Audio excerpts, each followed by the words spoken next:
Hello guys, welcome to my YouTube channel Mathsopedia Academy. So today's video is on our 1 year B.Ed NCTE program which is confirmed.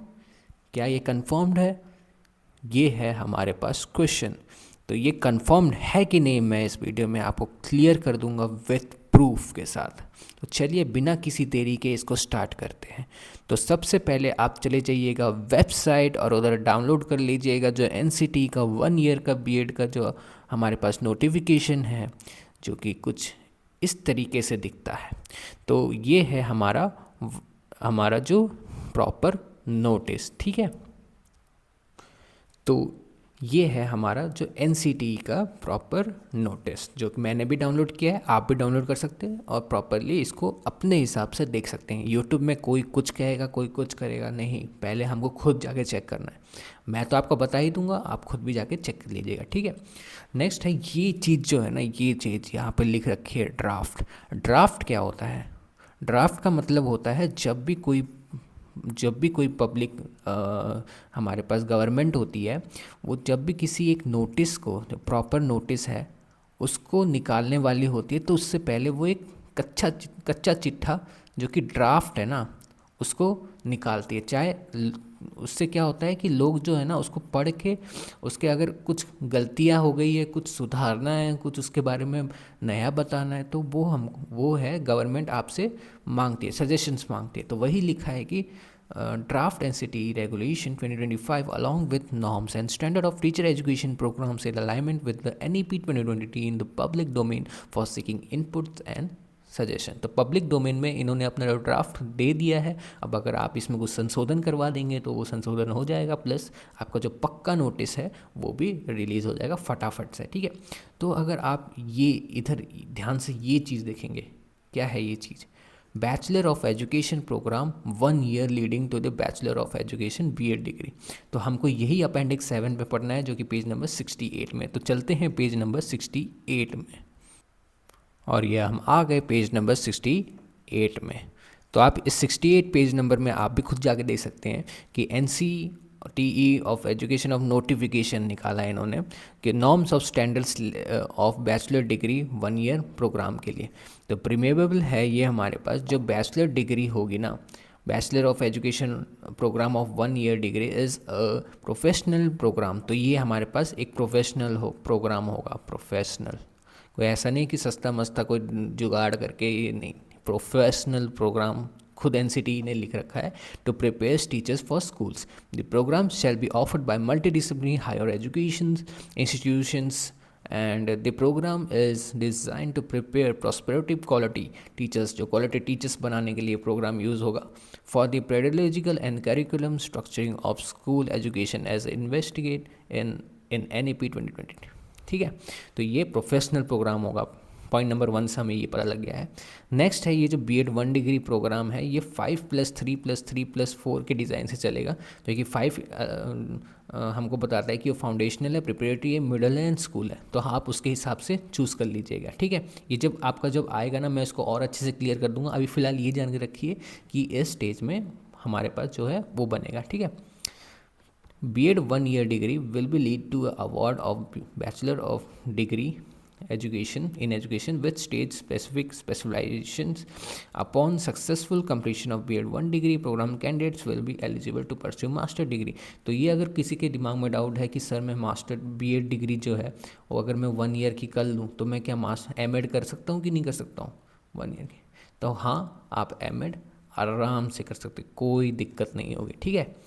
Next है हमारा जो B.Ed 1 degree programme है, shall be offered by multidisciplinary higher education institutions where is the ownership of B.Ed programmes shall lie in the department of education. तो ये उनके ऊपर, ये आपके ऊपर नहीं है।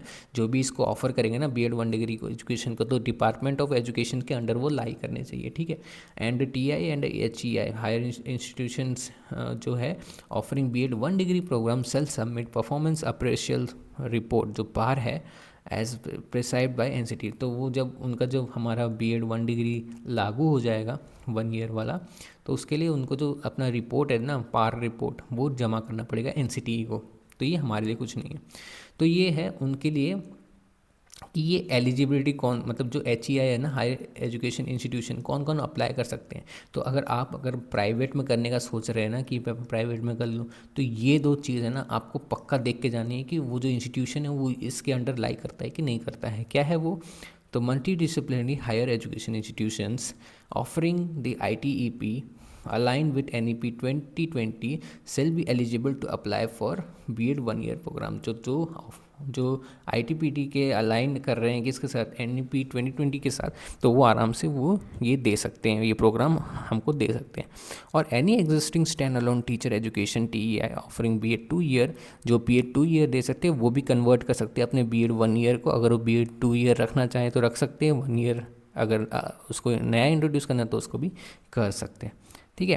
और ये भी है वही, such institution transform into multidisciplinary higher education by 2028, तो वो यूजीसी की गाइडलाइन के अंदर आना चाहिए।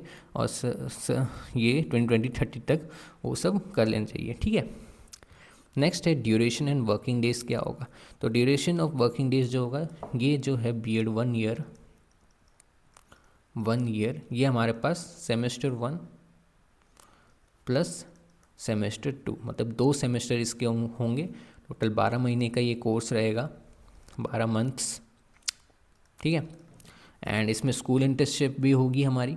और any school teacher who is unable to complete any semester, अगर जो बच्चा है वो एक सेमेस्टर नहीं कर पाता है, सेमेस्टर मान लो कि उसने सेमेस्टर 1 दे दिया एंड सेमेस्टर 2 में उसका कुछ तबीयत ख़राब हो गया और वो नहीं दिया, तो जो उसका B.Ed है ना वो 2 ईयर डिग्री में टू ईयर डिग्री में कन्वर्ट कर सकता है, या और भी साल लगा के वो कन्वर्ट कर सकता है जब तक उसकी डिग्री कंप्लीट नहीं हो सकती है। तो यही चीज़ यहाँ पे लिखा है। And working days in a semester there will be 96, अगर एटलीस्ट 96 तो आपके पास वर्किंग डेज होने चाहिए, जहाँ पे एक्सक्लूड करना है आपको सेमेस्टर एग्जाम्स, यानी कि आप सेमेस्टर एग्जाम्स को भी इंक्लूड कर रहे हो कि नहीं इस दिन भी हम कॉलेज आए थे तो हमारा अटेंडेंस लगाओ, नहीं ऐसा अलाउ नहीं है, आपको 96 वर्किंग डेज प्रॉपर देने होंगे। एंड टोटल वर्किंग आवर्स जो होंगे आपके 40 आवर्स होने ही चाहिए। एंड जो मिनिमम अटेंडेंस है वो आपकी 80% रहनी चाहिए क्लासेस में, एंड 90% फॉर जब आप इंटर्नशिप कर रहे होंगे बाहर स्कूलिंग में तो वहाँ पे होनी चाहिए। ये नहीं कि आप इंटर्नशिप हो रही है और आप एब्सेंट है, तो ये फिर आपका डिग्री जो है मान्य नहीं माना जाएगा और आपको फिर जो है आप भुगतान करना पड़ेगा इसके ऊपर। ठीक है। नेक्स्ट है इसके पास इनटेक एलिजिबिलिटी क्या है इनटेक के लिए। तो जो एक बेसिक यूनिट है ना सेल भी, तो मैक्सिमम 40 स्टूडेंट्स को ये जो हमारा इंस्टीट्यूट है वो रख सकता है, 40 स्टूडेंट्स में, 40 स्टूडेंट्स फॉर 1 क्लास, और you can say unit. And the institution shall be permitted to opt for one or more stage specific B.Ed 1 year program, and the institution shall also be permitted to opt for one or more units provided that the institution is eligible for the same. A maximum of 4 units is allowed. तो एक student अगर एक unit में 40 बच्चे हैं और वो बोल रहा है कि मैक्सिमम 4 यूनिट्स रख सकते हैं, तो एक 4 4 16, तो 160 स्टूडेंट्स आराम से एक इंस्टीट्यूट में आ सकते हैं। ठीक है, ये इसका कहना है। नेक्स्ट है एलिजिबिलिटी फॉर एडमिशन। तो ये मेन चीज़ है हमारे लिए कि एलिजिबिलिटी क्या रहेगी एडमिशन करने के लिए। तो याद रखिए, जिन बच्चों ने अपना UG 3 year plus 2 year PG कर रखा है प्लस 50% मार्क्स स्कोर कर रखते हैं, ये मैं जनरल की बात कर रहा हूँ। एज रिलैक्सेशंस वो उनकी होगी, वो अलग से आएंगी, अभी फ़िलहाल नहीं दी गई है। तो ये है हमारा जनरल के लिए 50% के लिए। तो candidates having a master degree with at least 50% और an equivalent grade are eligible to for admission. तो ये बच्चे आराम से एलिजिबल हो जाएंगे।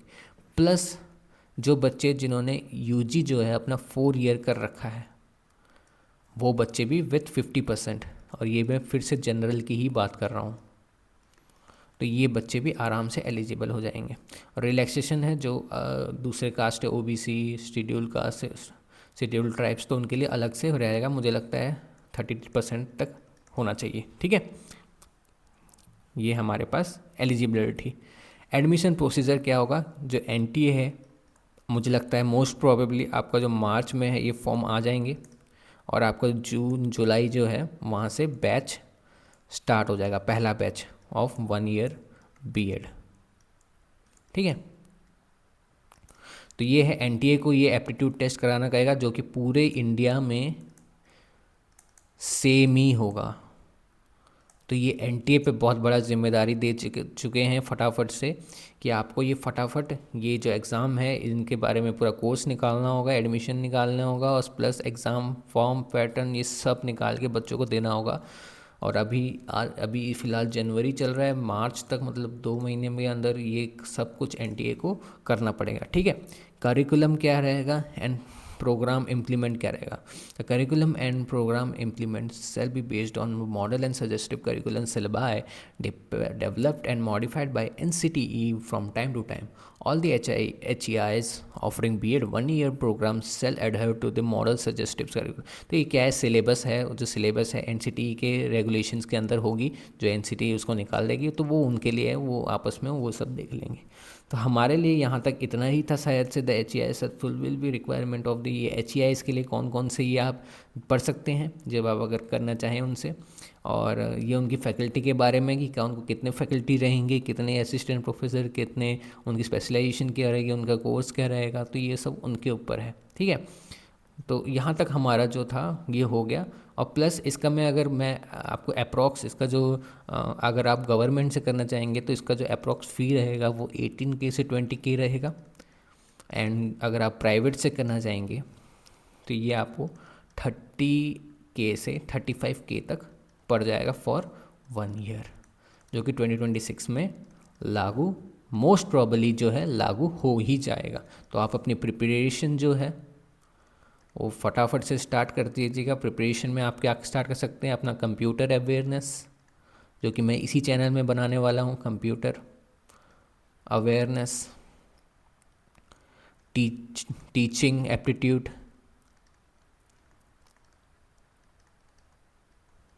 जीके अपना स्ट्रॉन्ग कर लीजिएगा, मेंटल एबिलिटी टेस्ट आपका स्ट्रॉन्ग कर लीजिएगा। तो ये सब कुछ बेसिक है जो आप पढ़ सकते हैं, और जब फॉर्म आए फटाफट उसको भर दीजिए और अपना जो एडमिशन है ले लीजिए। ठीक है, और अपना 1 ईयर आराम से एक ही साल में अपना बीएड कंप्लीट कर लीजिए। तो थैंक यू गाइस, तब तक के लिए मुझे आशा करता हूँ कि अब मेरी जो वीडियो है आपको बहुत अच्छे से समझ में आई होगी, और ये कंफर्म हुआ है कि नहीं हुआ है ये तो आप खुद ही पता लीजिए कि इतनी जल्दी अगर एनसीटी ड्राफ्ट बना रही है 2026 में, इतने अच्छे से नोटिस पब्लिश कर लिया है, तो आराम से 2026 में लागू हो जाएगा। तो खुशखबरी है, और बाकी तैयारी करते रहिए। जय हिंद दोस्तों।